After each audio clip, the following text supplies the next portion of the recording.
आप सभी का स्वागत करता हूँ। Welcome you all for the next lecture of our lecture series Divine IAS Academy में आप सबका स्वागत है। आज हम डिस्कशन करेंगे यूपीएससी के सिलेबस को और उसके साथ साथ मेरे अपने सब्जेक्ट के सिलेबस को, ताकि आप लोगों की एक अंडरस्टैंडिंग बन सके कि किस तरीके से हमें अपनी तैयारी को दिशा देनी है। यूपीएससी की जो एक्सपेक्टेशंस हैं उसमें हम पूरी तरीके से अपने आप को ढाल सकें और उस हिसाब से अपनी तैयारी को एक दिशा दे सकें। जो पहली परीक्षा होती है वो प्रीलिम्स या प्रारंभिक परीक्षा होती है, दूसरी परीक्षा मेंस है और तीसरे जो एग्जामिनेशन है जिसे हम इंटरव्यू कहते हैं या आप साक्षात्कार भी कह सकते हैं। प्रारंभिक परीक्षा वस्तुनिष्ठ या ऑब्जेक्टिव होती है, मेंस परीक्षा सब्जेक्टिव होती है। किस तरीके से उसकी तैयारी होगी, सिलेबस क्या है, इसी चीज़ों के ऊपर हम आज डिस्कशन करेंगे। प्रीलिम्स एग्जामिनेशन दो पेपर को लेके होता है, जनरल स्टडीज और सी सेट। दोनों ही पेपर 200 नंबर के होते हैं और इसके जो विषय हैं वो विषय 5 मुख्य विषयों पर निर्भर करते हैं। यानी कि जो सब्जेक्ट्स हैं जो आपको तैयार करने हैं मेजरली 5 हैं जो इस पे आपको फोकस रखना है। पहला सब्जेक्ट है इंडियन हिस्ट्री,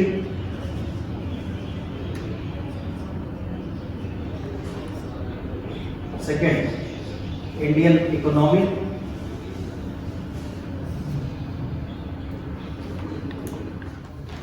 हिस्ट्री क्या है, हिस्ट्री को किस तरीके से समझा जाए। जो बच्चे ऑनलाइन लगा रहे हैं वो अपने क्वेश्चंस और अपने आंसर्स मुझे बता सकते हैं, मुझे यहीं से सुनाई देगा आपके डाउट्स। अगर आपको कोई परेशानी होती है तो आप हमारे ऑफिशियल नंबर पे व्हाट्सएप कर सकते हैं, अंकित सर को व्हाट्सएप कर सकते हैं।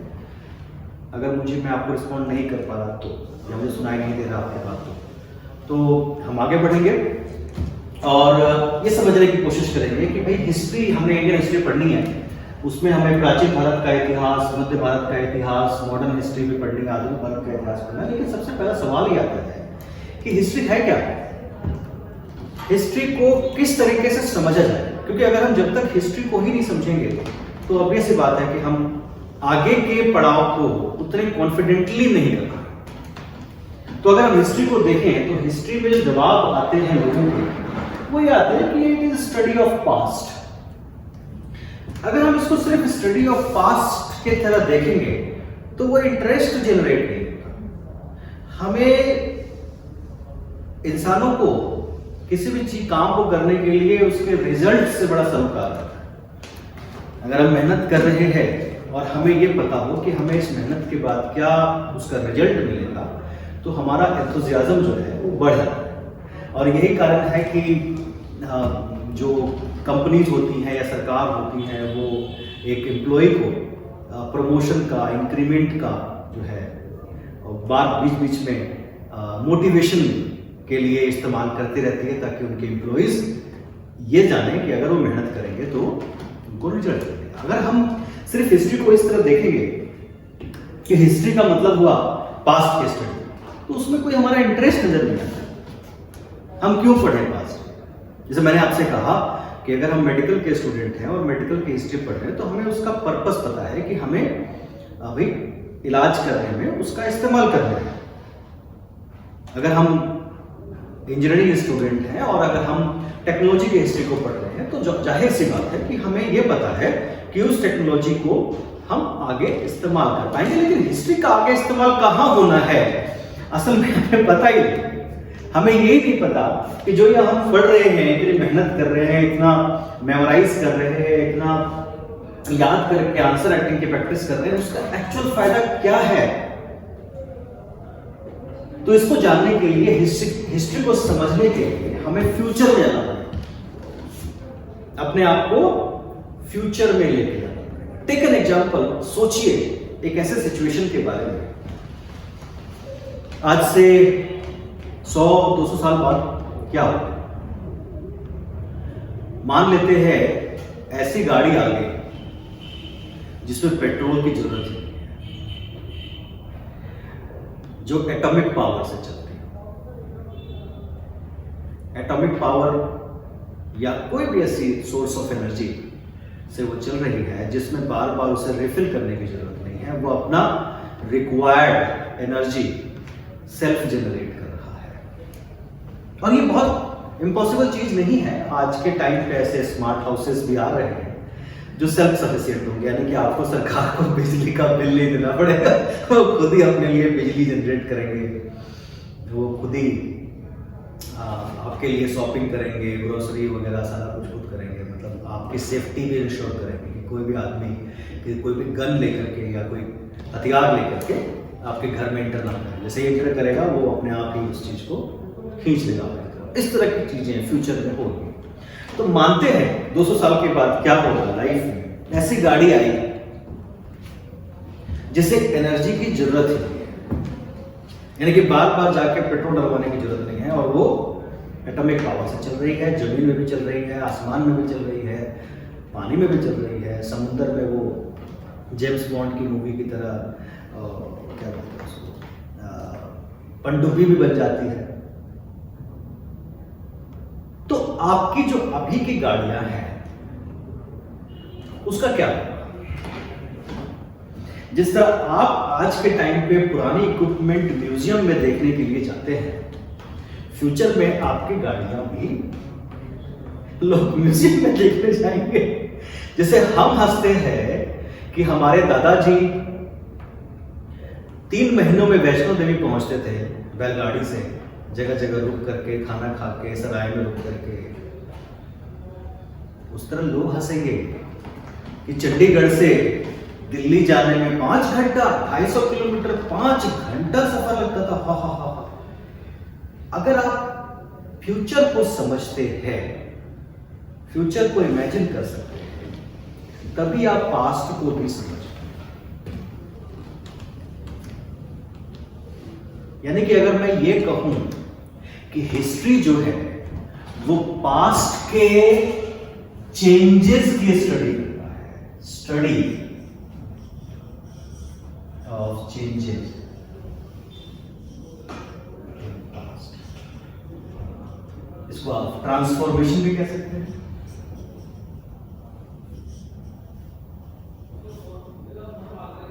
क्या बदलाव हुआ इतिहास में, हम असल मायने में उसी की स्टडी करते हैं। और अगर वो बदलाव आया तो फ्यूचर में क्या बदलाव आएगा, इसके लिए दूरदृष्टि रखना, फार साइटेडनेस रखना ही हिस्ट्री हमें सिखाता है।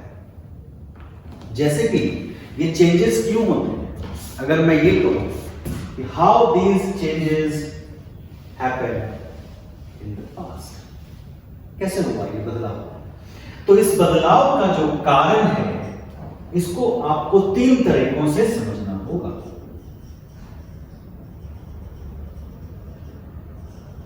इकोनॉमिकल, आर्थिक, दूसरा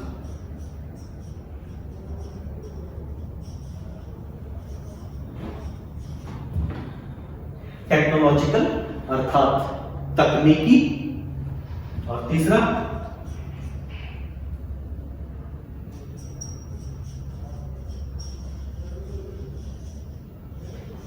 आइडियोलॉजिकल, विचारधारा। कहते हैं ना, दृष्टि ही सृष्टि है। अगर आप वर्ल्ड का इतिहास, विश्व का इतिहास पढ़ते हैं तो सबसे पहला टॉपिक जो मॉडर्न हिस्ट्री में आपको पढ़ना होता है वो है टॉपिक रेनेसां।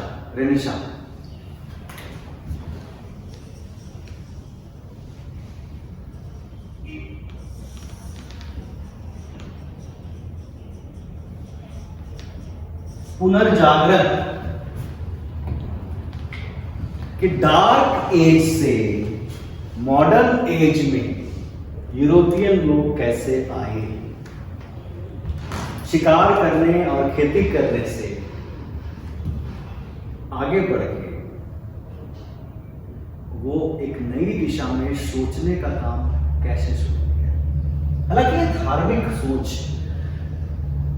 और पुरातनतम सोच जो थी उसको बदलने का एक प्रोसेस था, लेकिन यहाँ पे अगर आप हिस्ट्री को देखेंगे तो हिस्ट्री का सबसे जो पावरफुल सोर्स ऑफ चेंज है वो इकोनॉमिक। इसको समझने के लिए आप ये समझिए, एग्जाम्पल मैं आपसे एक सवाल पूछता हूं, इकोनॉमिकल चेंज को समझने के लिए आपको एक चीज समझिए कि एक आदमी अपने लिए कपड़े खरीदने जाता है, क्लोथ,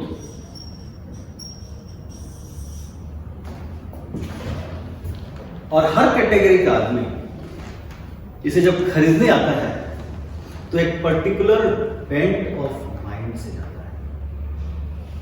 उसके दिमाग में एक सोच होती है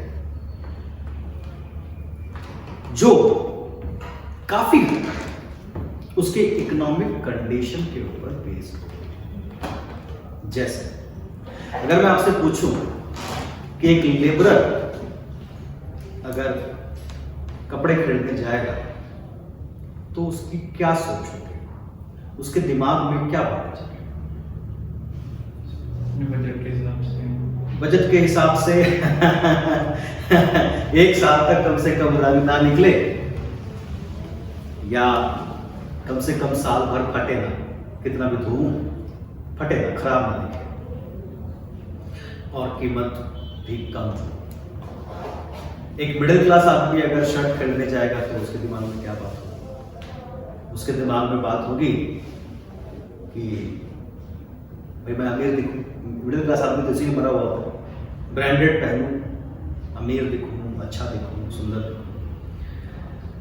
लेकिन जब एक रिच आदमी यानी कि बहुत अमीर आदमी, इंडस्ट्रियलिस्ट या बहुत पैसे वाला आदमी कपड़े खरीदने जाएगा तो क्या सोचोगे कि मैं यूनिक दिखूं।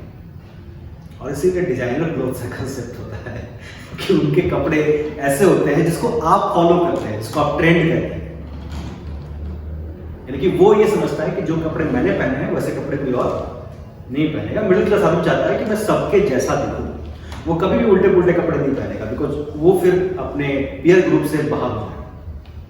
आम आदमी जो बिल्कुल लोअर क्लास है वो अपने बजट के हिसाब से चाहेगा, उसे कोई फर्क नहीं पड़ता वो ट्रेंड में है या नहीं है। तो इकोनॉमी जो है वो डिसाइडिंग फैक्टर होता है इंसान की सोच का। नहीं, अगर आज मान लेते हैं आपको 50 करोड़ की लॉटरी मिल जाती है तो आपके बहुत सारी सोच जो है, जो आप आगे करना चाहते हैं, वो बदल जाएगी।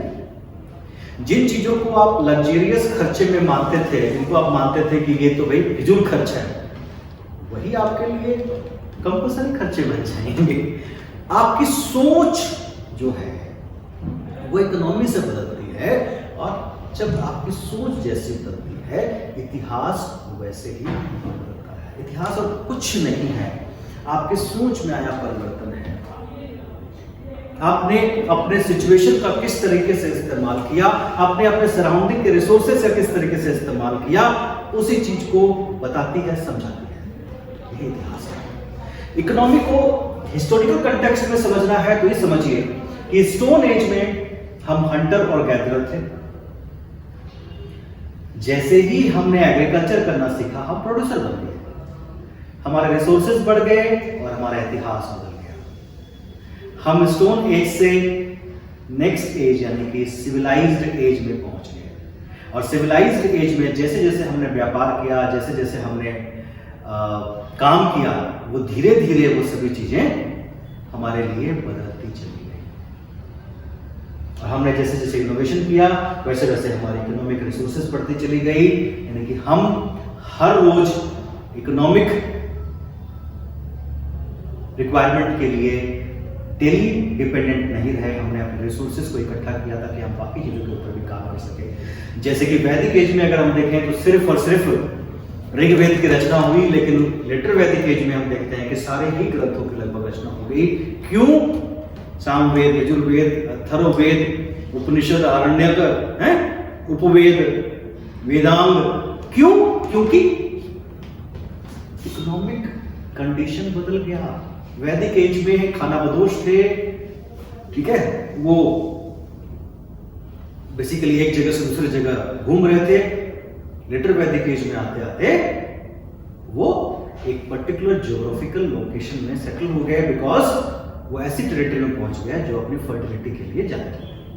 तो इस तरीके से इकोनॉमी जो है वो इतिहास के बदलाव के सबसे प्रमुख कारणों में से एक है। It is the most important reason for the historical changes. Economical development होते ही तकनीकी बदलाव आना इनएविटेबल है, अवश्य माना। जैसे जैसे इकोनॉमी डेवलप करेगा वैसे वैसे ही तकनीक में बदलाव। पहले पत्थर के औजार थे, पत्थर के हथियार थे, बाद में मेटल के बने, उसके बाद फिर घोड़े का इस्तेमाल किया गया, फिर रथ का आविष्कार किया गया, पहिए के आविष्कार से बाकी चीजें बदलती चली गई। आज हम मोटर गाड़ी हवाई जहाज में घूम रहे हैं। That is because of economical. अगर इकोनॉमिकल चेंजेस नहीं होते तो टेक्नोलॉजिकल चेंजेस भी नहीं होती। आज भी इसका प्रूफ आप देख सकते हैं। टेक्नोलॉजी उन्हीं कंट्रीज में ज्यादा एडवांस्ड होती है जिनकी इकोनॉमिक स्ट्रेंथ ज्यादा होती है। अमेरिका, यूरोप, और नई टेक्निक वहीं से इसीलिए भी आती है। इसके लिए आप कह सकते हैं काउंटर क्वेश्चन की भाई यूएई के पास या अरब कंट्रीज के पास बहुत पैसा है लेकिन वहां टेक्नोलॉजी नहीं है, लेकिन उसके पीछे बहुत सारे और भी कारण होते हैं। मैं एक जेनेरिक एग्जांपल्स को आपके सामने पेश कर रहा हूं, स्पेसिफिक। और तीसरी चीज है कि जैसे ही आपकी इकोनॉमिकल और तकनीकी बदलाव आएगा आपके आइडियोलॉजी में चेंज आना ही आना है। आइडियोलॉजी मतलब विचारधारा। तो विचारधारा कैसे बदलेगा? विचारधारा बदलेगा जब आपकी इकोनॉमिक कंडीशन इंप्रूव हो जाएगी, टेक्नोलॉजी आ जाएगा। एग्जांपल के तौर पे देखिए, टेक्नोलॉजी और इकोनॉमिक कंडीशन इंडिया के इंप्रूव हुई 1991 के बाद। आइडियोलॉजिकल चेंजेस शुरू हो गए। छोटे छोटे यंग बच्चे लाखों रुपए का पैकेज ले रहे हैं और उसके साथ साथ आप उनके लाइफस्टाइल में भी बहुत सारे बदलाव देख रहे हैं। इसे आप मॉडर्न कहिए या वेस्टर्न कहिए, वो आपकी चॉइस है, लेकिन बदलाव तो आया। उनके जीवन में बदलाव आने से उनके फैमिली में बदलाव आया और एक फ्रीडम जो है वो फैमिली से बच्चों को मिली, चाहे वो मेल है या फीमेल है। और अब धमकियां भी कम मिलती है कि जाओ तुम्हें प्रॉपर्टी से बेदखल कर दिया जाएगा। ऐसा भी नहीं होता। क्यों हुआ? क्योंकि आइडियोलॉजिकल चेंज आया। पेरेंट्स भी इस बात को समझ रहे हैं और वो पर्सनल लिबर्टी को तवज्जो दे रहे हैं। और जैसे ही इंडिविजुअलिज्म आएगा मॉडर्नाइजेशन आएगा। इंडिविजुअल लिबर्टी धीरे धीरे सोशल मॉडर्निटी की तरफ आपको लेके जाती है। उस चीज को भी हम बाद में डिस्कस करेंगे, लेकिन यहाँ पे हिस्ट्री क्या है? तो भैया हिस्ट्री जो है वो बदलाव जो जन्म लेता है कई कारणों से, जिसमें सबसे प्रमुख जो कारण है वो इकोनॉमिकल है, टेक्नोलॉजिकल है और आइडियोलॉजिकल है। जैसे ये बदलाव होने शुरू हो जाएंगे, आप डेवलप होने शुरू हो जाएंगे। आप डेवलप होने शुरू हो जाएंगे तो आप कम डेवलप लोगों के ऊपर अपनी प्रभाव को जमाने की कोशिश करेंगे, और जब कम प्रभाव वाले लोगों के ऊपर जमाने की कोशिश करेंगे तो उनके रिसोर्सेज का आप शोषण करेंगे, और जब उनके रिसोर्सेज का शोषण करेंगे तो और आप डेवलप होने की कोशिश करेंगे। कई लोग ये सवाल पूछते हैं कि चाइना ऐसा क्यों कर रहा है, क्या जरूरत है, बड़ी अच्छा काम चल रहा है। तो जवाब यही है, भाई चाइना तो हमेशा बेचारा मारा गया। जापान ने उसको पीटा, यूरोपियन नेशंस ने उसको पीटा, सबने उसको, चंगेज खान ने उसको रौंदा, उस बेचारे को तो मौका ही नहीं मिला। तो जैसे जैसे उसकी इकोनॉमिक ग्रोथ हो रही है, टेक्नोलॉजिकल ग्रोथ हो रही है, वो अपना प्रभाव बढ़ाने की कोशिश कर रहा है और अपने से कम ताकतवर कंट्रीज को अपने कंट्रोल में करने की कोशिश कर रहा है। ये एक बेसिक नेचुरल फीचर है, इससे आप अलग नहीं कर सकते। शक्ति और शक्ति बढ़ाने के लिए आपको प्रेरित करते हैं। ठीक है, यहां तक कंसेप्ट समझ में आ गया? हिस्ट्री क्या है समझ में आ गया? अब हिस्ट्री क्यों पढ़ेंगे ये जरूरी समझ में आ गया, क्योंकि हिस्ट्री नहीं पढ़ोगे तो कोई ना कोई आपसे ताकतवर बन जाएगा और ताकतवर बन के आपका शोषण करेगा, और आपका शोषण ना करे इसलिए आपको हिस्ट्री पढ़ना जरूरी है। आप अपने आप को डिफेंड कर सके, आप अपने आप को मजबूत कर सके, इसके लिए हिस्ट्री का पढ़ना और पढ़ना बहुत जरूरी है। आई होप आपने ये समझ लिया। अब आगे बढ़ेंगे नेक्स्ट चीज की तरफ, जो हमारा सिलेबस है काफी बड़ा है, लेकिन अगर इसको हम ढंग से व्यवस्थित कर पाए तो समस्याएं ना के बराबर। इसमें हमें परेशानी नहीं होगी और हम आराम से इसको मैनेज कर पाएंगे। तो इसको 3 यूनिट ही मान लीजिए अलग, और तीनों को एक अलग विषय मान करके ही आप इसकी पढ़ाएंगे। लेकिन चूंकि ये इतिहास का हिस्सा है, एक के साथ दूसरा लिंक है, दूसरे के साथ तीसरा लिंक है, तो वो बाद में करेंगे लिंकिंग वाला काम। पहले एक यूनिट की हम बात यहाँ पे चर्चा जो है वो करें। तो एंशिएंट इंडियन हिस्ट्री में ब्रेक होनी चाहिए, ठीक है। एंशिएंट इंडियन हिस्ट्री में सबसे पहला जो चीज आपको पढ़ना है आपके सिलेबस में जो है वो है हड़प्पा।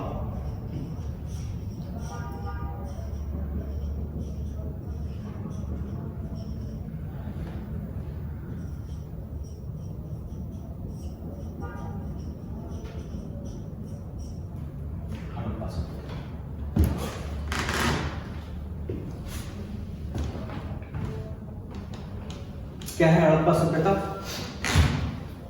एक ऐसी सभ्यता जो आज से 5000 साल पहले विकसित हुई और जो अपने नगरीय सभ्यता यानी कि सिटी सिविलाइजेशन के लिए जानते हैं। आज से 5000 साल पहले ऐसे शहर की कल्पना करना, इमेजिन करना बड़ा मुश्किल होता है जहां पे सारे ही प्लान्ड वे से काम हो रहा हो।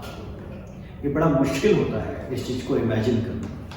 तो हड़प्पा सिविलाइजेशन एक्चुअल में नियोलिथिक यानी कि इसको समझने से पहले आपको ये समझना होगा कि ये डेवलप कैसे हुआ। तो ये समझिए कि ये स्टोन एज यानी कि पाषाण से इसकी शुरुआत होती है। अब ये मानिए स्टोन एज 3 पार्ट में बांटे हैं, पैलियोलिथिक, मेसोलिथिक और नियोलिथिक। पूरा पाषाण काल, मध्य पाषाण काल और नव पाषाण काल।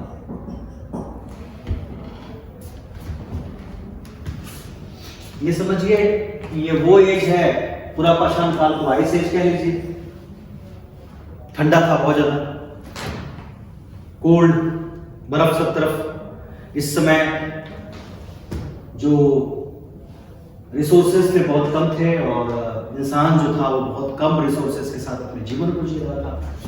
हथियार उसके पास पत्थर के थे, पत्थर तोड़ करके जो शार्प हो गया था उसी का इस्तेमाल वो हथियार औजार के रूप में कर रहा था, इसलिए इसको पूरा पाषाण कहते हैं। मध्य पाषाण काल में आइस एज धीरे धीरे खत्म होने लगा और नई चीजें एग्जिस्टेंस में आई, जैसे आपकी नदियां आई, झील आए, जंगल बने, छोटे जानवर एग्जिस्टेंस में आए। और उसके बाद आया नवपाषाण काल जो जाना जाता है एग्रीकल्चर और एनिमल हस्बेंड्री की शुरुआत। खेती वो करते थे पहले भी, लेकिन वो जंगलों में ही बीज फेंक देते थे, जहाँ जो होगा उसको खा लिया, तोड़ लिया, कर लिया। लेकिन ऑर्गेनाइज तरीके से एग्रीकल्चर, ऑर्गेनाइज तरीके से एनिमल हस्बेंड्री, पशुपालन, उसकी शुरुआत नवपाषाण काल में ही आप देखेंगे। और एक्चुअल ग्रोथ जो यहाँ से इंसानी सिविलाइजेशन की होती है वो नवपाषाण से ही शुरू होती है, ठीक है। तो नवपाषाण काल में जब एग्रीकल्चर होता है और एनिमल हस्बेंड्री होती है और धीरे धीरे ये बढ़नी शुरू होती है, लोगों को ये पता लगता है कि नदी किनारे की जो जमीन होती है ज़्यादा उपजाऊ होती है और उसमें खेती करने से आपको ज़्यादा उपज होगी। तो उससे क्या होगा? उससे ये होगा कि धीरे धीरे सिविलाइजेशन वहाँ बढ़नी शुरू हो गई। लोगों के पास अनाज था, लोगों के पास इकट्ठे रहने के कारण सिक्योरिटी थी, लोगों के पास पशु थे, यानी कि उनके पास अपनी जरूरत को पूरा करने के लिए सेल्फ सफिशिएंट इकोनॉमी थी, यानी कि वो अपनी सारी जरूरतों को बाय एंड लार्ज पूरा कर रहे थे।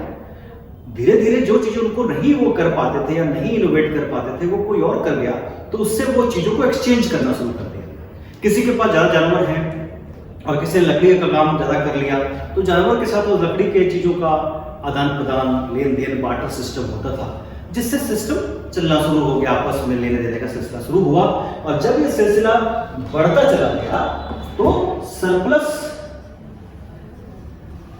Production leads to trade and commerce. जरूरत से ज्यादा उत्पादन व्यापार की शुरुआत को जन्म देता है। आपके पास जरूरत से ज्यादा होगी तभी आप किसी को दोगे ना, और तभी उसके बदले में कुछ लोगे। आपके पास खुद की जरूरत के लिए ही कम है तो आप ऑब्वियस है उसको डिफेंड करोगे, आप किसी को दोगे नहीं, लड़ाइयां झगड़े होंगे पहले जो कबीले में हुआ करते थे। लेकिन जब आपके पास जरूरत से ज्यादा हो गया, आप बोलोगे ठीक है ले लो, आपको उसके बदले में आपको ना कुछ दे दो। व्यापार की शुरुआत हो गई, और जब व्यापार बढ़ा, when trade and commerce came into existence, trade and commerce के डेवलपमेंट के लिए you need to have city, क्योंकि सिटी की इकोनॉमी किससे बेस्ड होती है? व्यापार। सुबह सुबह पड़ोस वाले गुप्ता जी हेलमेट पहन के स्कूटर में टिफिन लेके खेती करने तो नहीं जाते जाते हैं क्या?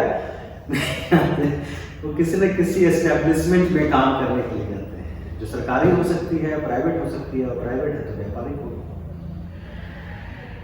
उसी तरीके से जो है ट्रैक्टर लेकर के संधू साहब गांव में ऑफिस तो नहीं जाएंगे, खेती करने जाएंगे, तो गांव की जो इकोनॉमी है वो आपकी एग्रीकल्चरल इकोनॉमी होती है बाई एंड लार्ज, और शहर जो होता है डिपेंडेंट होता है व्यापार के ऊपर।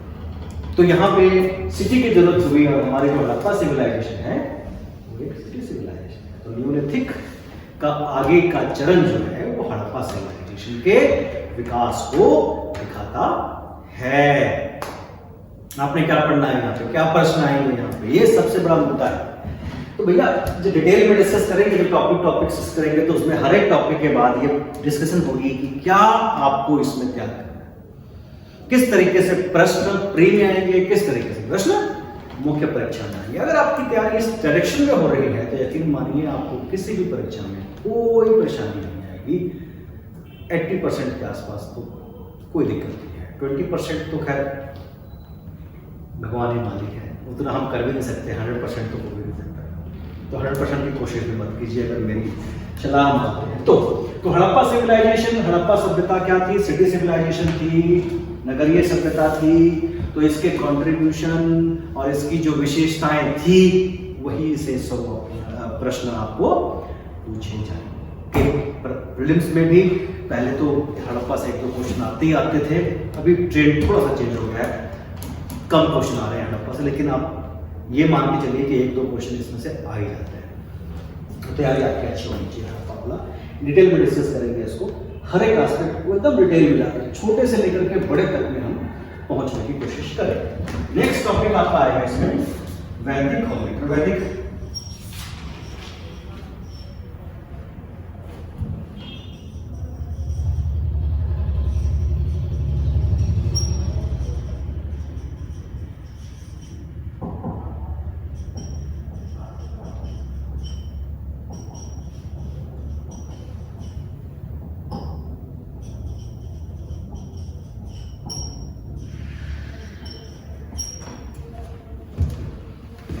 वैदिक काल 1500 से लेके 1000 बीसी, उत्तर वैदिक काल या लेटर वैदिक एज कहां से कहां तक है? 1000 से लेके 600 बीसी तक। ठीक है, ये बीसी क्यों लिखते हैं? बिफोर क्राइस्ट क्यों लिखते हैं? एडी और बीसी समझते हैं ना कंसेप्ट को, जीरो कर दिया उनके लाइफ स्पैन को उधर के बीसी कर दिया तो एडी, ताकि वो कितना भी आगे बढ़े बाकी वो को कंसेप्ट समझते हैं।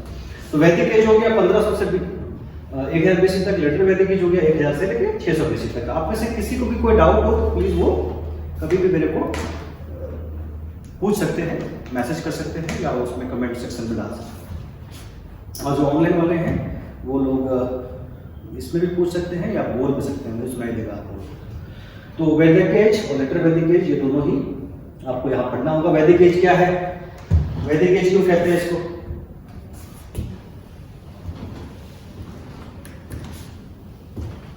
कोई बात नहीं, पहला दिन है, आपको थोड़ी पता होगा ये सब, ये तो आपको सीखना है, तो घबराइए, परेशान मत होइए। वैदिक एज क्या है? वैदिक एज, ये जो वैदिक एज जो लेटर वैदिक एज है, इसकी शुरुआत जो की थी वो की थी आर्यन से। आर्यन मतलब लर्न पर्सन, मतलब सभ्य, आर्य सभ्य, ये अपने आप को सभ्य मानते हैं, हम भी आर्य हैं, हमारी जो है वंशावली का ही हिस्सा है।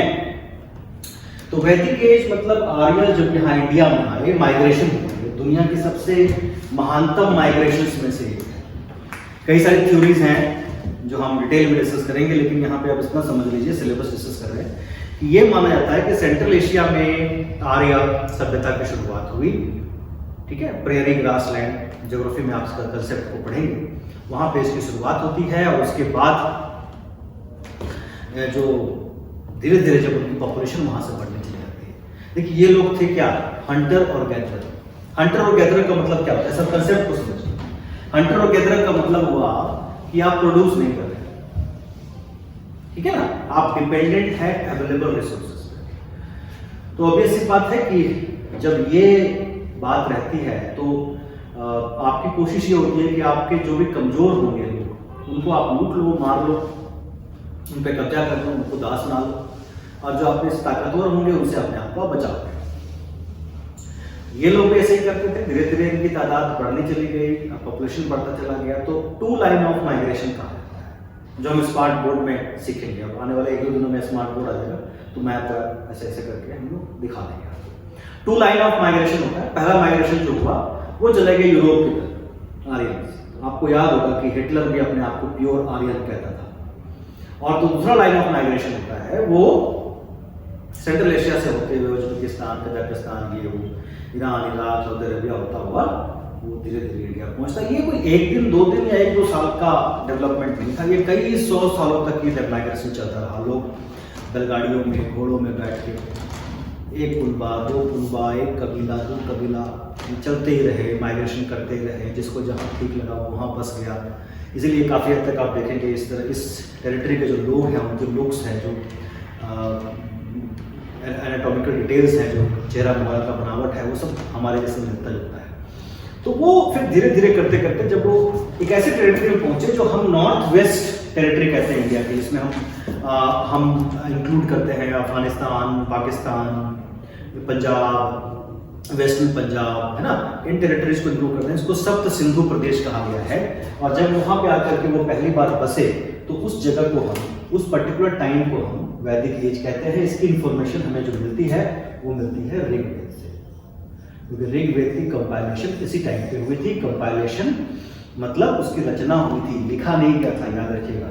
इसको संहिता कहते हैं, मतलब the book which is not written at the time of compilation. तो चला याद करके लोग एक जनरेशन दूसरे जनरेशन तक उसको पहुंचाता था। ऋग्वेद के भी 10 मंडल हैं, 10 में से दूसरे से लेके 7वें मंडल तक इस टाइम पे इसकी रचना की गई, और इसी से हमें इसकी इंफॉर्मेशन मिलती है।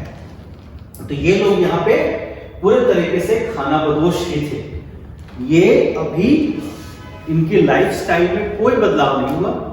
ये लोग अपने एनिमल्स पे डिपेंडेंट थे, और ये जो ढूंढते थे वो क्या ढूंढते थे, ये ढूंढते थे अपने जानवरों के लिए चारागाह, पीने के लिए पानी, यानी कि नदी होनी चाहिए, और उसके आसपास ग्रीन पास्चर लैंड होना चाहिए जहां पे अपने जानवरों को फीड कर सके। तो यही काम था इनका। और साथ में जो कमजोर कबीले हैं उनको दबाओ, और जो ताकतवर कबीले हैं उनसे अपने को बचाओ, और इसकी मदद करते थे इनके देवता इंद्र। तो ये वैदिक कल्चर ऋग्वेद से हमें इंफॉर्मेशन मिलती है, और ये अभी खानाबदोश है। लेटर वैदिक एज में क्या हुआ, धीरे धीरे ये माइग्रेशन आगे भी चलता रहा, और वो धीरे धीरे सेंट्रल इंडिया की तरफ बढ़ते चले गए। सेंट्रल इंडिया, मध्य भारत, गंगा यमुना का प्लेन। गंगा यमुना का प्लेन का मतलब क्या हुआ, फर्टाइल लैंड, उपजाऊ जमीन। और जब ये उपजाऊ जमीन में पहुंचे तो इन लोगों को जिस चीज के लिए इतने 100 सालों से ये भटक रहे थे, कई 100 सालों से, वो रिसोर्सेस अबंडेंट अवेलेबल मिले। पहले ये खेती कैसे करते थे, पहले ये खेती करते थे शिफ्टिंग एग्रीकल्चर।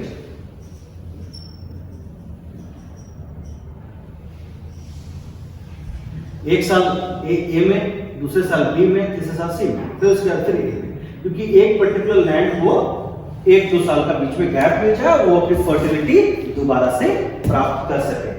अब यहाँ पे जो लैंड है, गंगा यमुना का जो लैंड है, वो तो अपनी फर्टिलिटी के लिए जाना जाता है। एक साल में एक खेती तो छोड़िए, एक साल में 2-3 खेतियां भी, 4 खेती भी आप कर सकते हैं। तो जिस चीज के लिए भटक रहे थे वो चीज अब उनको प्रचुर मात्रा में मिलनी शुरू हो गई। बहुत सारा एग्रीकल्चर प्रोडक्शन होने लगा, और इनकी जो वैदिक एज की ट्राइबल आइडेंटिटी थी,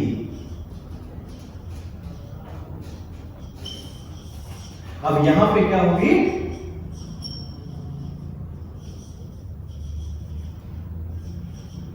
ज्योग्राफिकल में तब्दील हो गई। ट्राइबल आइडेंटिटी मतलब कबीलाई पहचान, यानी कि हर व्यक्ति अपने कबीले के नाम से जाना जाता था। जैसे कि ये भरत कबीले का है, ये कुरु कबीले का है, ये पुरु कबीले का है, ये ठीक है ना, अलग अलग कबीले के नाम से उनकी पहचान थी। लेकिन अब उस कबीले की पहचान एक भौगोलिक क्षेत्र के नाम से बन गई। जहां कुरु रहते थे वहां कुरु क्षेत्र बन गया, जहां पंचाल रहते थे वो पांचाल बन गया, ठीक है ना। तो इस तरीके से इनकी जो कबीलाई पहचान थी वो अब धीरे धीरे भौगोलिक पहचान में तब्दील होनी शुरू हो गई। इनकी इकोनॉमिक कंडीशन में बदलाव आया, इनकी तकनीकी क्षेत्र में बदलाव आया और धीरे धीरे इनकी आइडियोलॉजी में भी बदलाव होना शुरू हो गया। वैदिक रिलीजन, वैदिक कल्चर में भी बहुत चेंजेज आने शुरू हो गए। पहले ये नेचर वर्शिप था, अब ये ऑर्थोडॉक्सिकल और रिचुअलिस्टिक हो गया। पहले ये प्रकृति की पूजा करते थे, अब ये पाखंडवाद और क्या कहते हैं उसको, पूजा पाठ यज्ञ, उन सभी चीजों पे बहुत ज्यादा डिपेंडेंट हो गया। पहले सिर्फ ऋग्वेद की रचना हुई, इस समय काल में आते आते बाकी सभी ग्रंथों की रचना जिसको आप वैदिक लिटरेचर कहते हैं। इस तरीके से इनकी जो आइडेंटिटी थी वो अब भौगोलिक में तब्दील हो गई। यहां तक कोई दिक्कत समझ में आ रहा है? क्लियर है? हड़प्पा सभ्यता ये सबको समझ में आ रहा है? अब आते हैं नेक्स्ट टॉपिक की तरफ जो एंशिएंट ग्रीस में आपको पढ़ना है। नेक्स्ट टॉपिक क्या है? अब देखिए वैदिक विचारधारा जो थी वो विचारधारा एक नई विचारधारा थी इन टर्म्स ऑफ इंडिया, क्योंकि अभी इंडिया में हड़प्पा सिविलाइजेशन डिक्लाइन के फेज में आ चुका है, डिसइंटीग्रेट हो चुका है। 1800 के आसपास हड़प्पा सिविलाइजेशन जो है वो उसकी डिसइंटीग्रेशन शुरू होती है और ये 1500 में आते हैं। तो बाकी कुछ बचे हुए लोग जो हड़प्पा काल के थे वो अभी भी अपने सिविलाइजेशन को बचाने की कोशिश कर रहे थे और उसी टाइम पे उनका इनकाउंटर आर्यंस के साथ होता है। इसीलिए शायद पुरंदर, पणी, इस तरह के शब्द हमें ऋग्वेद में मिलते हैं। पुरंदर का मतलब हो गया डिस्ट्रॉयर ऑफ फोर्ट, और हम सब जानते हैं कि इंडस वैली के अलावा और इंडिया में उस समय किसी भी जगह पे फोर्ट नहीं बने हुए थे, किले नहीं बने हुए थे। कोई ना कोई एनकाउंटर तो रहा ही हो। कई ऐसे साइट्स हैं जैसे मोहनजोदाड़ो वगैरह में, हड़प्पा वगैरह में कई बार वायलेंट डेथ के भी प्रूफ मिले हैं और सड़कों पे भी कई सारे लाशें के स्केलेटन्स मिले हैं। तो वो दिखाते हैं कि कहीं ना कहीं इनका इनकाउंटर जरूर हुआ होगा। ये जरूरी नहीं है कि ये हम पूरी तरीके से तो नहीं कह सकते कि आर्यंस ने ही उनको खत्म किया था। हो सकता है आसपास एक कबीलाई और भी सिविलाइजेशंस थी जो उनके ऊपर अटैक करा, लेकिन माना यह जाता है कि ये काफ़ी समय तक अपने आप को बचाने की कोशिश करते रहे, लेकिन अल्टीमेटली आर्यंस के आने के बाद जो इनको धक्का लगा, जो हमला हुआ, उसके बाद ये सिविलाइजेशन पूरी तरीके से डिसइंटीग्रेट हो गई। यानी कि डिसइंटीग्रेशन का मतलब होता है कि ये पूरी तरीके से खत्म नहीं होगी। सिविलाइजेशन का हर बंदा मर नहीं गया, वो बिखर गए, अलग अलग जगहों में चले गए और सिविलाइजेशन के जो फीचर्स थे वो धीरे धीरे खत्म होते चले गए। ये चीज़ें आज भी हमारे कल्चर का हिस्सा है जो इंडस वैली के लोग करते थे, जैसे कि घिरनी खेलते थे, वो लड़कियां जो खेलती हैं फेंक के और लाइन्स बना के, वो सब। तो ये सभी चीज़ें आज भी हमारे हिस्सा है, लेकिन वो बाकी सिविलाइजेशंस के साथ घुल मिल गए और उनकी अपनी एक्चुअल आइडेंटिटी जो थी वो खत्म हो गई। तीसरा जो टॉपिक आएगा वो आएगा कि अब भी वैदिक आर्य कल्चर लेके आए, लेकिन ये जरूरी नहीं था कि हर कोई उस आर्य कल्चर को इक्वली एक्सेप्ट कर रहा था। तो इसकी ओपोजिशन भी शुरू हुई। Opposition in terms of ideology, ये नहीं कि वो हथियार लेकर के उसका विरोध करने लगे। जो भी रिचुअल या ऑर्थोडॉक्सिकल प्रैक्टिस हो रही थी उसका आइडियोलॉजिकल विरोध हमें दिखाई देता है। सबसे पहला ये विरोध दिखाई देता है हमें उपनिषद।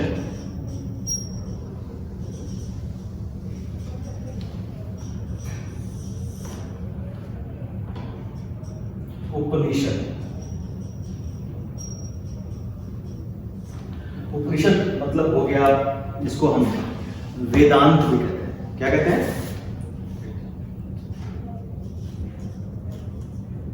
वेदांत। इसका संक्षेप कीजिए, क्या है? वेद का अंत। तो वेदों का अंत इसलिए कहा गया क्योंकि इसने ये माना कि रिचुअल्स करके, यज्ञ करके जो वेदों में बताया गया है, you are not going to get true knowledge और मोक्ष। आपको कैसे मोक्ष मिलेगा? थ्रू नॉलेज, नॉलेज के द्वारा। उपनिषद किसकी बात करता है? उपनिषद बात करता है ब्राह्मण की और आत्मन की। जैसे ब्राह्मण जो है ईश्वर है, आत्मन क्या है? सोल है, चेतना। यानी कि चेतना, जैसे कि हम कहते हैं परम आत्मा, कहते हैं ना भगवान को। परम का मतलब क्या हुआ? Apex, top. आत्मा सोल, चेतना। जब चेतना अपने नॉलेज के एक्सट्रीम लेवल पे पहुंच जाती है तो क्या बन जाती है? परमात्मा बन जाती है। तो यही नॉलेज हमें उपनिषद देता है कि आपको जो ट्रू ब्लिस है या मोक्ष है वो कैसे मिलेगा? तो वो मिलेगा थ्रू नॉलेज। अपने आप को इंट्रोस्पेक्ट करके, अपने आप को समझ के, अपनी चेतना को एक्सट्रीम जो परमात्मा है उनसे जोड़ के आपको मिलेगा। यानी कि वही बात है कि लाइफ बिफोर बर्थ क्या थी और लाइफ आफ्टर डेथ क्या होगा, और उसके बीच का लिंक कैसे आपको डेवलप करना है। It's basically hidden knowledge. Upanishad में ये शुरू हुआ, उसके बाद कई सारे दर्शन आए जिन्होंने ईश्वर के होने या वैदिक कल्चर्स के अगेंस्ट बातें कही। जैसे कि चरवाक कहता है कि अगर बलि देने के साथ जो जानवर है वो स्वर्ग पहुंचता है तो तुम्हारे तो पूर्वज बहुत सारे हैं, स्वर्ग पहुंचा दो। चरवाक कहता है कि आप अच्छा बुरा कुछ नहीं होता, जो है बस यही है लाइफ, उसके बाद कुछ नहीं है, आप अपना खाओ पियो एंजॉय करो। तो कहने का मतलब है कि उस तरीके से आप अपने जीवन को जी सकते हैं। उसी तरीके से आजीविका सेक्टर है। आजीविका ने क्या कहा? आजीविका ने कहा कुछ मर्जी कर लो, जो होना है वो तो होना है, नियति, डेस्टिनी। हम भी कई बार कहते हैं ना इस बात को कि जो कि लिखा होता है ही होता है, कुछ मर्जी कर लो। तो ये आप जो बोल रहे हैं वो एक्चुअली आप मखाली घोषाल के दिए हुए टीचिंग्स को बोल रही। बड़ा ही पावरफुल थ्योरी था, लेकिन मानिए आज तक लोग मानते हैं इस चीज। इतनी पावरफुल फिलोसफी थी कि आप इससे पीछा छुड़ा ही नहीं सकते। कभी ना कभी आप भी कहेंगे यार जो मान लिया, जो किस्मत में है वही। तो ये मखाली घोषाल साहब ने कहा था। और उसके बाद आप देखते हैं कि दो ऐसे बिलीफ सिस्टम आए जो इतना ऑर्गेनाइज्ड था, जो इतना ज्यादा स्ट्रक्चर्ड था कि धीरे धीरे वो एक रिलीजन के रूप में हमारे सामने डेवलप होता हुआ दिखाई देता है। और उसी की स्टडी आपको यहाँ पे करनी है। तो वो कौन सा है?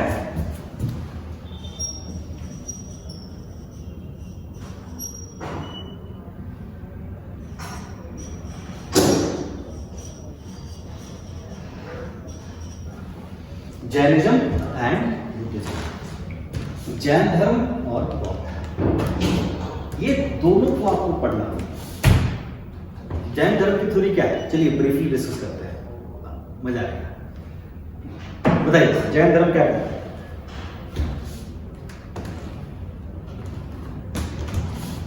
जैन धर्म बेस्ड है दो चीज, कॉन्शसनेस, चेतना, सोल, आत्मा। आत्मा हर किसी, लेकिन चेतना का स्तर हर किसी का अलग है। जिसकी चेतना का स्तर जितना डेवलप है वो उतना ज्यादा सोचता है, उतना रिएक्ट करता है। निर्जीव यानी कि जिसमें जान नहीं है, नॉन लिविंग थिंग है, उनमें लाइफ यानी कि सोल है लेकिन चेतना नहीं है। लिविंग थिंग में कीड़े मकोड़ों में सोल है लेकिन चेतना का स्तर नीचे है। उसी तरीके से जैसे से ऊपर बढ़ते जाएंगे, सांप हो गए, कुत्ते हो गए, जानवर हो गए, और धीरे धीरे अल्टीमेटली इंसान। तो जैन धर्म कहता है कि जैसे जैसे आपका चेतना का स्तर बढ़ेगा वैसे वैसे आप ज्यादा चीजों को समझना शुरू कर देंगे और आपका लेवल जो है चेतना के स्तर में वो ऊंचा ही होता चला जाएगा। और उसको और इम्प्रूव कर सकते हैं आप। कैसे कर सकते हैं? तो आपको अपनी पांचों इंद्रियों को, सेंसेस को कंट्रोल करना होगा। ये 5 सेंसेस क्या क्या है? देखना, to see, to taste, to hear, to smell, to touch. Touch कर, इस तरीके से 5 सेंसेस को अगर आपने कंट्रोल कर लिया तो आप अपने स्पिरिचुअल आइडेंटिटी को कंट्रोल कर लेंगे, और जैसे ही आप उसे कंट्रोल कर लेंगे आप क्या बन जाएंगे? More than God, above than the level of God. यानी कि आप ईश्वर के जो परिकल्पना है, जो स्तर है, उससे भी ऊपर चले जाएंगे और क्या बन जाएंगे? जिन। क्या बन जाएंगे? जिन, महावीर, ये सब कुछ बन जाएंगे। और आपके फॉलोअर क्या कहे जाएंगे? जिन के फॉलोअर जैन। और आपका रिलीजन कौन सा बन जाएगा? जैन धर्म। बुद्धिज्म क्या कहता है? बुद्धिज्म यही कहता है, बुद्धिज्म ज्यादा प्रैक्टिकल है, थ्योरी की बात नहीं करता। वो कहता है आपके जीवन जो है दुखों से भरा हुआ है, और आपको अगर आपको दुखों को खत्म करना है तो अपनी इच्छाओं को खत्म करो। इच्छा ही नहीं होगी तो दुखी नहीं होगी। Pure practical, theoretical Jainism, practical Buddhism, कोई भी इसमें इफ एंड बट नहीं है। ये बात कर रहे हैं स्पिरिचुअलिटी की, ये बात कर रहे हैं प्रैक्टिकल की। जो इंसान है, जो उसकी इच्छा जो है, वही उसको दुख खाता है और उस दुख को खत्म कर सकता है। जैन धर्म ज्यादा पुराना है क्योंकि इसमें तीर्थंकर हुए, ठीक है ना, और एक तीर्थंकर में करीबन 24 तीर्थंकर हुए। 24 तीर्थंकर आपके वर्धमान महावीर थे। जो फर्स्ट तीर्थंकर थे वो आदिनाथ ऋषभदेव थे। तो कहा जाता है कि ऋग्वेद में भी पहले और 22वें तीर्थंकर का वर्णन मिलता है, ऋषभदेव और अनिष्ट नेमि। समझ में आ गया कंसेप्ट? क्लियर हुआ? बुद्धिज्म भगवान बुद्ध ने शुरू किया, हालांकि ऐसा माना जाता है जातक स्टोरीज में कि वो अभी नहीं आए, वो पहले भी आए थे और बाद में भी जन्म लेंगे, लेकिन वो माइथोलॉजी है। जो रियल चीज है वो ये है कि गौतम बुद्ध का जन्म हुआ था और उन्होंने फिर बाद में अपनी टीचिंग्स लोगों तक पहुंचा। ठीक है, कंसेप्ट समझ में आ गया? आगे बढ़े नेक्स्ट टॉपिक की तरफ, एंशिएंट हिस्ट्री के। थके तो नहीं? समझ में आ रहा है?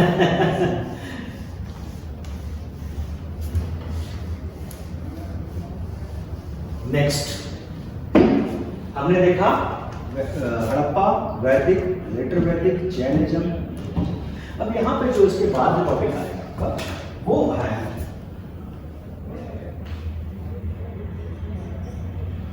Rise of Magadh empire.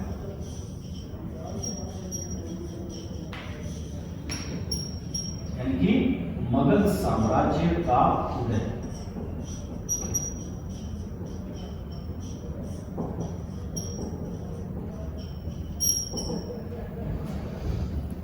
Magadh साम्राज्य का उदय।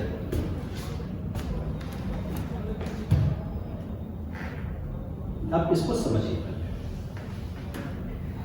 जो आर्यन कबीले होते थे वो कैसे थे? सबसे पहले कुल मतलब परिवार, फैमिली। कुल का मतलब फैमिली। कई फैमिली मिलके बनते थे ग्राम। कई ग्राम मिलके बनते थे विश्व, और कई विश्व मिलके बनते थे जन। जन गण मन अधिनायक जय। जन मतलब कबीला, ट्राइबल कबीला मतलब जन। ये जो कबीला है इसका जो प्रमुख होता था वो होता था राजा। राजा को कंट्रोल करने के लिए सभा, समिति और विधाता। कहते हैं वो तो हमारा विधाता बन गया है। ये वैदिक काल में रहा, बाद में इसका जो पावर है वो खत्म हो गया, सिर्फ सभा और समिति रह गई थी। विधाता में नॉर्मली बहुत बुजुर्ग लोग जो होते थे वो करते थे। और राजा जो होता था ये क्या होता था? लीडर अमंग द यानी कि बराबरी के लोगों का नेता।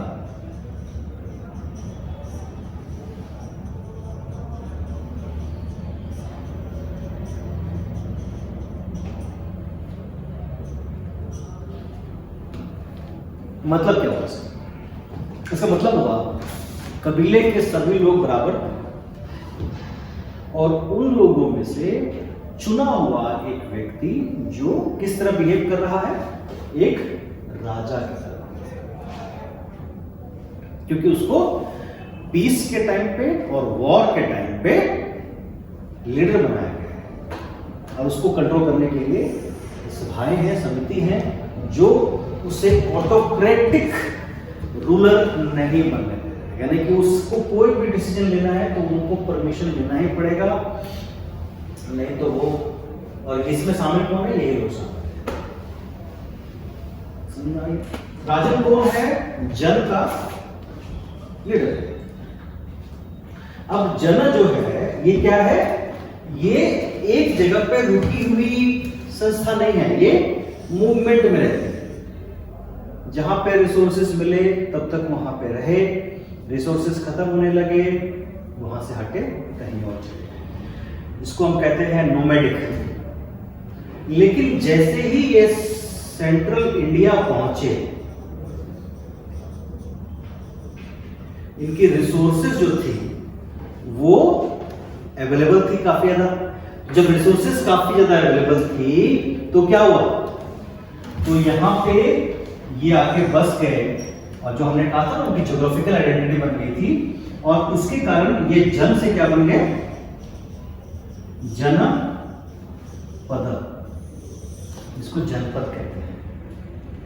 जन ने अपना पैर रख दिया, उसको जनपद कहते थे। और जब ये कई सारे जनपद इकट्ठे होने लगे और एक होने लगे तो इसको कहा गया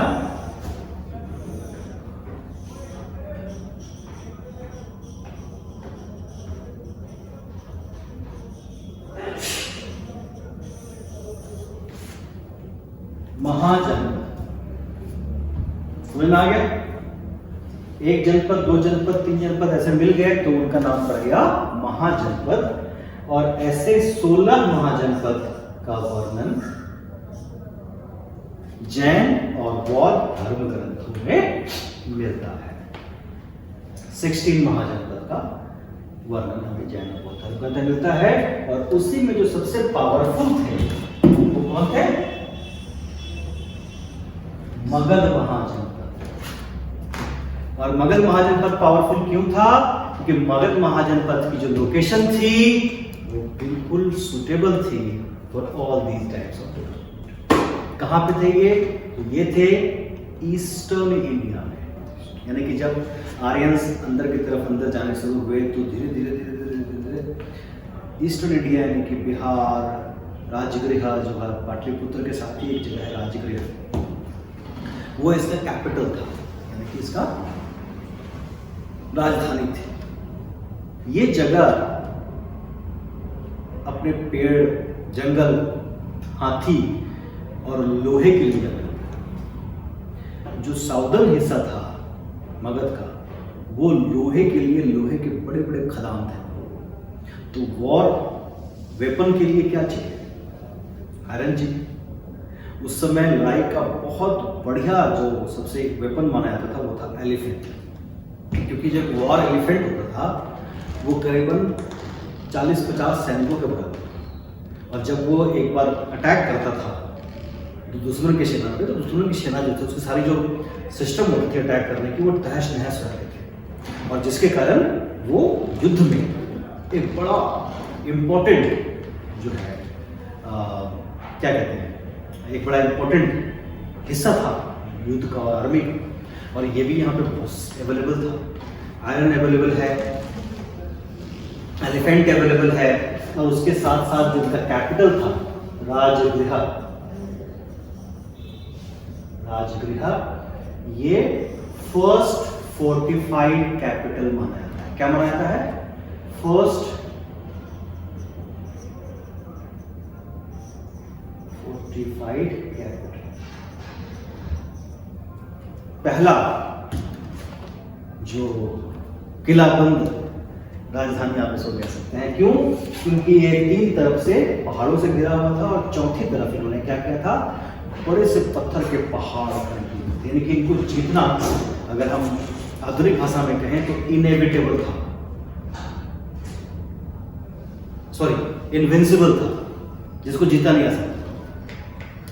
क्योंकि अगर आप नॉर्थ इंडिया में है या सेंट्रल इंडिया में है तो सबसे पहले तो उस टेरिटरी में जाना ही आपके लिए मुश्किल, आर्मी को ले आने के, आर्मी को ले आने के बाद उस फोर्टिफाइड राजधानी को जितना लगभग इम्पॉसिबल है, जिनके पास ऑलरेडी बहुत बड़ी सेना है। हालांकि उस टाइम के जो पुराण है वो इनको प्योर आर्यंस नहीं मानते। वो ये कहते हैं कि आर्य कल्चर को प्रमोट नहीं करते या आर्य कल्चर को अपनाते नहीं है। शायद ये लोकेशन ही उनको इस चीज के लिए एक रुकावट बनता रहा होगा, और शायद यही कारण है कि मगध की फैमिलीज ने जो प्योर आर्यन जिसको कहा गया लिच्छवी फैमिली, उनके साथ मैरिजेस की ताकि उनकी रेपुटेशन भी उसी तरह से बने। तो राइज ऑफ मगध एम्पायर में हमें कई सारे डायनेस्टीज को ब्रीफली डिस्कस करना होगा, जिसमें आपका नाम आएगा हार्यांक डायनेस्टी,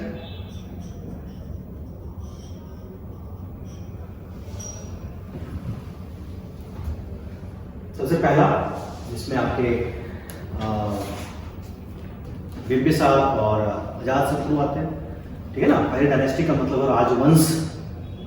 बिंबिसार ने मैरिज के थ्रू, वॉर के थ्रू अपना एक्सटेंशन किया और साम्राज्य बढ़ाया। उसके बाद आपके अजातशत्रु ने लड़ाई के द्वारा किया। ठीक है ना, जो मेजर है वो है नंदा। इनके टाइम पे भी काफी एक्सपेंशन हुआ और आए मौर्य। इस तरीके से जो मेजर डायनेस्टीज थे राइज ऑफ मगध एम्पायर में, वो हम यहाँ पे देखते हैं। नंद में महापद्मनंद और आखिरी शासक जो थे धनानंद। महापद्मनंद के टाइम पे मगध साम्राज्य पूरे सेंट्रल इंडिया में अपना एम्पायर एस्टेब्लिश करने में सक्सेसफुल हुआ। और मौर्य के टाइम पे तो हम देखते हैं कि पूरे इंडिया में चंद्रगुप्त मौर्य के टाइम पे, उसके बाद अशोका के टाइम पे, ये जो मगध एम्पायर था वो अपना हेजिमनी एस्टेब्लिश करने में सक्सेसफुल हुआ। ठीक है, तो ये टॉपिक समझ में आ गया राइज ऑफ मगध, कैसे कैसे हम पहुंचे, क्लियर है?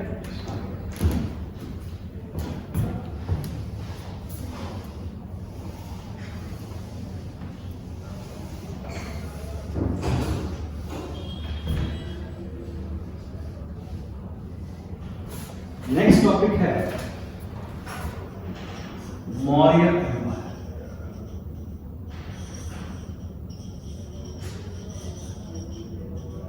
मौर्य साम्राज्य। तो मौर्य साम्राज्य में जो आपको पढ़ना है, सबसे पहला पढ़ना है इसके सोर्सेस। मौर्य साम्राज्य की हिस्ट्री के सोर्सेस क्या है, इसमें से क्वेश्चन आते हैं। तो इसमें लिटरेरी सोर्सेस भी हैं, आर्कियोलॉजिकल भी हैं, यानी कि साहित्यिक स्रोत भी है और पुरातात्विक भी है।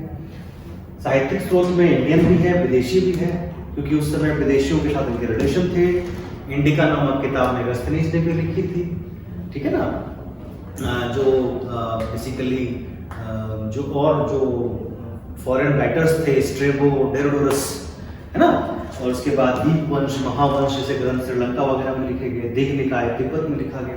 तो ये सारे सोर्सेस, और उसके साथ साथ इंडियन सोर्सेज जैसे कि आपके मुद्राक्षस विष्णुदत्त ने लिखा था, विशाखादत्त ने लिखा था। उसके बाद आपके अर्थशास्त्र चाणक्य ने लिखा। तो इस तरह के जो सोर्सेस, लिटरेरी सोर्सेस थे, उनके बारे में थोड़ी इन्फॉर्मेशन, उसमें क्या क्या इन्फॉर्मेशन हमें मिलती है ये आपको देखना होगा। और उसके बाद सोर्सेस में से आर्कियोलॉजिकल सोर्सेज में आपको अशोका के जो पिलर्स हैं, इंस्क्रिप्शंस हैं, वो सब आपको यहाँ पर बताना पड़ेगा। और क्या आर्किटेक्चर को भी बताना पड़ेगा। आर्किटेक्चर में जो वुडन आर्किटेक्चर था, जिसके बारे में कुमार ने कहा है कि लगता ही नहीं कि ये किसी इंसान ने बनाया है। तो इस तरीके से आपको उसको सोर्सेस को यहाँ पे स्टडी करनी पड़ेगी।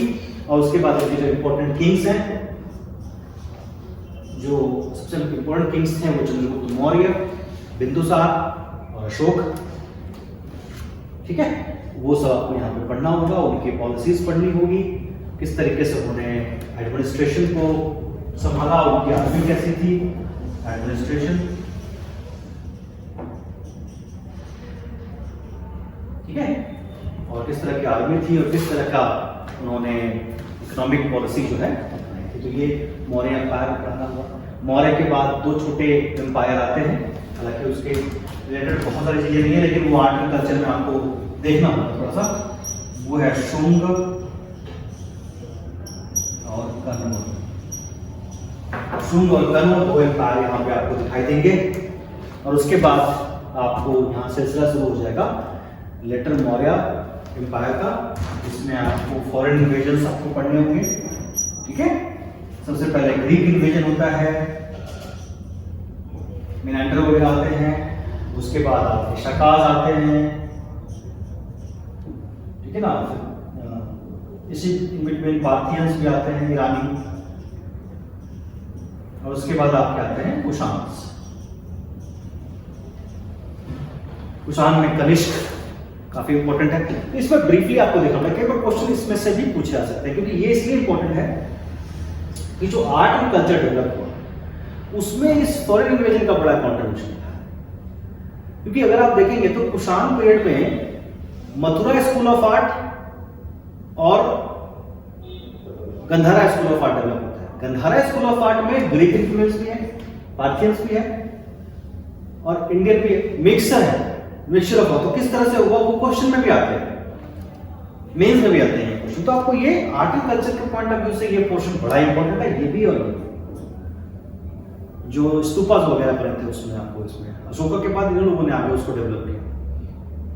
नहीं, जैसे कि अगर मान लो मैं कहता हूँ कि जो स्तूप है सांची का स्तूप, अशोक के टाइम पे उसका स्ट्रक्चर पैटर्न, मतलब पैटर्न तो वही था, लेकिन उसमें लकड़ी थी, उसके बाद उसमें ईंट आई, फिर उसमें फिर सुगा के टाइम पे उन्होंने ईंटें डाल दी, उसके बाद फिर नेक्स्ट सातवाहन के टाइम पे आप देखेंगे तो उसमें पत्थर डाल दिए।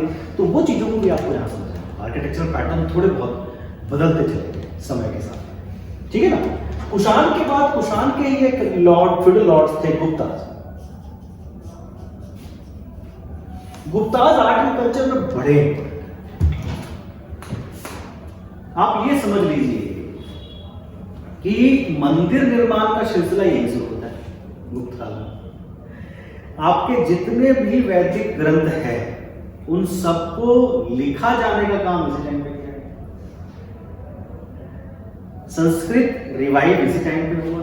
अब संस्कृत अगर आप देखें तो इस समय राइज ऑफ मगध के बाद तो खत्म ही हो गया ना, क्योंकि सभी लोग बौद्ध और जैन थे, जितने भी आप देखेंगे यहाँ। मौर्य देख लीजिए, चंद्रगुप्त मौर्य शुरू में हिंदू थे, बाद में वो जैन बन गए। बिंदुसार आजीविका सेक्टर बिलीव करते थे। अशोका बौद्ध थे, आपको पता ही। कहने का मतलब ये सब हिंदू धर्म खत्म हो गया। रिवाइवल कैसे हुआ? गुप्ता पीरियड में। तो संस्कृत लिटरेचर का रिवाइवल, टेम्पल आर्किटेक्चर का रिवाइवल, और ये सिर्फ आर्किटेक्चर नहीं, स्कल्पचर का रिवाइवल। टेम्पल्स बने तो मूर्तियां बनी, मूर्तियां बनी तो उसमें इंडियन कंटेंट जो है आपको इसी टाइम पे दिखाई देगा, प्योर इंडियन। हम इंडियंस की तरह है, बिल्कुल मोटे मोटे ग्रीक्स की तरह नहीं, पतले पतले, इंडियंस की तरह मोटे मोटे। आपको स्कल्पचर में भी वो डिफरेंस दिखाई देगा। उसके बाद गुप्त काल में जो खास बात है वो ये है कि इस टाइम पे सिर्फ एक चीज में तरक्की नहीं हुई। इस टाइम पे आपके ट्रेड एंड कॉमर्स में प्रोग्रेस हुआ, इस टाइम पे आपके साइंस टेक्नोलॉजी में प्रोग्रेस हुआ, इस टाइम पे आपके मेडिकल साइंस में बहुत प्रोग्रेस हुआ, नए नए यूनिवर्सिटीज बनाए गए, आपकी नालंदा यूनिवर्सिटीज क्यों बनी। तो गुप्त काल बहुत इंपॉर्टेंट है। और आपका नेक्स्ट पॉइंट जो है, सबसे इंपॉर्टेंट पॉइंट एंशिएंट में जो आर्ट एंड कल्चर से भी और दूसरे से भी जो है वो है गुप्ताज।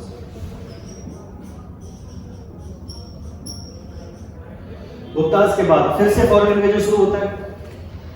हून आते हैं, हून बेसिकली चाइनीज ट्राइब, और उसके बाद फिर लास्ट में आते हैं वर्धन डायनेस्टी, जो इसमें हर्षवर्धन सबसे पावरफुल किंग है, आपको दिखाई देंगे। तो ये आपके एंशिएंट का सिलेबस है। घबराने की बिल्कुल जरूरत नहीं है। सिलेबस मैंने थोड़ा डिटेल में इसलिए कराया है ताकि आपको एक बार ओवरव्यू मिल जाए। जैसे हम किसी से मिलते हैं तो सबसे पहले उसका नाम पूछते हैं ना, कहाँ से है, क्या हॉबीज हैं, क्या जो है करना चाहता है लाइफ में अपना। तो ये इंट्रोडक्शन वही इंट्रोडक्शन है। जब हम एक टॉपिक करना शुरू करेंगे तो आपको वो परेशानियां नहीं आएंगी जो अभी समझने में हो सकता है आ रही है। ठीक है, तो आज का डिस्कशन जो हमारा था वो दो चीजों के ऊपर था, एक यूपीएससी के सिलेबस के ऊपर और एक एंशिएंट हिस्ट्री के ऊपर। कल का हमारा डिस्कशन जो होगा वो मिडिएवल के ऊपर होगा और उसके बाद फिर मैं टाइम लूंगा मॉडर्न के लिए। मॉडर्न डिटेल में करना पड़ेगा, उसमें कॉम्प्रोमाइज नहीं कर सकते। शुरुआत हम मॉडर्न से ही करेंगे अपनी रिटन डिस्कशन में, क्योंकि इसमें से क्वेश्चन सबसे ज्यादा पूछे जाते हैं। कोई भी बात जो आपके दिमाग में है अगर पूछना चाहते हैं तो आप प्लीज पूछ सकते हैं। कुछ है क्वेश्चंस? आपको पढ़ना कैसे है एनसीईआरटी, नीचे ऊपर कैसे पढ़ना है, तैयारी शुरू कैसे करनी है, ये सभी चर्चा हम लोग सिलेबस के डिस्कशन के पास होगा। तो अभी अपने आप से कुछ नहीं करना, जितना बताया जा रहा है सिर्फ उसी को फॉलो कीजिए। ठीक है, नेक्स्ट वीक से आपकी क्लास 9:30 स्टार्ट होगी और वो करीबन 1:30 बजे से चलेगी, लंबी क्लासेस। ठीक है, थैंक यू सो मच।